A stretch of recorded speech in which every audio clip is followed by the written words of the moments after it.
Well, here we are, another race, another year. Ironman number 41 in the bag. It's my chunky medal, my Ironman towel here. All hard earned, let me tell you. As tradition would dictate, I'm going to have my beverage. A little. Yep. Chocolate milk. So in beginning of 2024, I decided to quit drinking for the year. So no alcohol, and my mantra is No.41, which is going extremely well. Absolutely loving it. Highly recommend it. It's life-changing, quite frankly. You wake up fresh every morning, feeling $1 million. And I can't really see alcohol being a very big part of my life going forward. So after the end of this year, but we'll see. We'll see. You never say never. So onto the race. I've been called a bit of a drama queen. Had a few dramas getting here, it's got to be said. Some of you may have seen that on Facebook. But come race day, I didn't really have any dramas at all. The biggest issue was that I had very, very severe jet lag and fatigue. I barely slept for 3 days coming into the race. I went to the UK to drop my boys off at university. I've got twin boys and they both were starting university this year. I wouldn't have missed that for the world.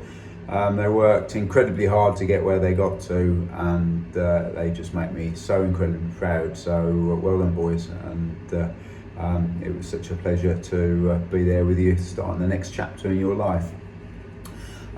But having said that, got back, got delayed on the way back to Malaysia by 11 hours and severe jet lag. So on race morning, I woke up at 1:35, as if it was daylight. It was a bit of a shock, but there was no more sleeping. So I got organised, headed off to the race fairly early, bumped into Chrissy, and she kindly gave me a lift in her taxi.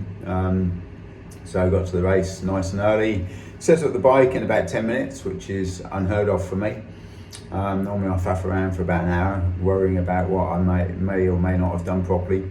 But then onto the beach, when I had to sit down on the phone, as you do before a race, and that all went well. And then onto the beach for a warm-up swim.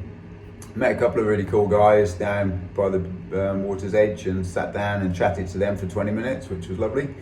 And then lined up for the race and kicked off for the race. Now, I haven't swam at all for months. Got back from the UK on Wednesday and did a 2K swim. Did 800 metres the day before the race as a warm-up. So not a lot of swimming, and I was a bit concerned about it. But as soon as I got into the water, I felt incredibly confident, really, really strong, and I felt like I was swimming quite quickly. And that was the case for the first lap. It's a 2-lap course. I did the first lap in 37 minutes apparently, which is fantastic for me. Second lap was the lack of training showed through a bit. It got a bit ragged. But my overall time was 1 hour 16, which, as I say, is pretty good for me. It's one of my better times that I've done in Langkawi. So I was pretty stoked about that. Got through transition, got on the bike. Bike is always my strength. I've done a lot of long rides this year, culminating in 180k rides, averaging 35 kilometers an hour. That's my thing, and it's never really a problem. But as soon as we got going, I couldn't get my heart rate down. My heart rate was very high. My power was sort of like normal, but my heart rate was too high. So I concentrated on getting my heart rate down, because if not, I'm going to blow up later in the race. Got my heart rate down, and to do that, I was almost putting no power through the pedals. And I realised that at about 60k that the time was not going to be good. It was going to be a tough old ride, or certainly a slow ride. But what I didn't expect is at around about 120k, I was actually falling asleep on the bike. I never thought that would be possible, but I really was. My eyes were literally closing, and it was getting quite dangerous. So 135k, 135k, no, 160 something k. I stopped at an aid station and I literally went to sleep in the aid station for a good 20-minute power nap, and got back on the bike to do the last 15k. Not feeling much better, but at least not falling asleep. So my bike was 6.5 hours. I've done under 5 hour Ironmans in Langkawi before, bike wise, so it was pretty shockingly bad. But never mind, I was actually looking forward to getting on the run because it was so bad, which I very rarely look forward to, running a marathon at the end of an Ironman. So off I went, and I felt all right, and started running at a reasonable pace for the first couple of K. But then my heart rate just went through the roof to sort of dangerously high proportions.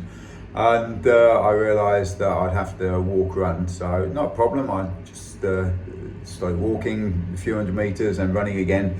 But every time I started running, the heart rate would go through the roof. And before long, I was literally only able to walk. So I walked 40 kilometers with some very, very brief intermittent running spattered in there from time to time, but it was hideous. I did my best not to think about how much further I had to go or how many hours I'd be walking for, because it was just so difficult to get one's head around and keep going. But eventually I got across the finishing line, and that was that. Got my medal, got my towel, went and had some noodles and lay down. You may have seen the photograph on Facebook. Had a little sleep at the end. But it was great. I got so much support from my tri-club, Tri-Dolphins. It seems that every corner I took, there was somebody sort of shouting, "Well done, Simon, keep going," and really, really enthusiastic. It was superb. Those guys are great. Dean, who did the 70.3 earlier in the day, he was there with June. They were there for every lap to give me support with the dogs, and it was just brilliant to see them.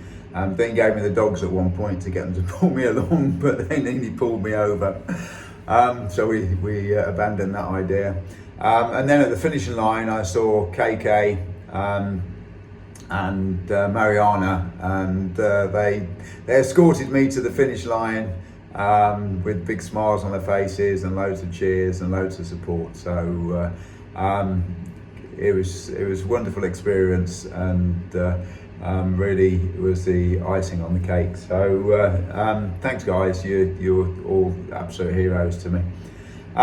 So that was it. That was the race done and dusted, and I just looked at last year's vlog from the bog, and the story, it seems, is very similar. I'd actually forgotten last year's race and till I had that update, so there's a lot of similarities. I think one of the similarities is that I didn't do any swim training last year again, and still had a reasonable time. But I think what that does is it sets you up for a really, really tough day on the bike, because if your body is being overstressed in the swim, then by the time you get on the bike, then you're already in a massive hole. And I'm fairly sure that's what my problem was yesterday, on top of the jet lag. So those two things.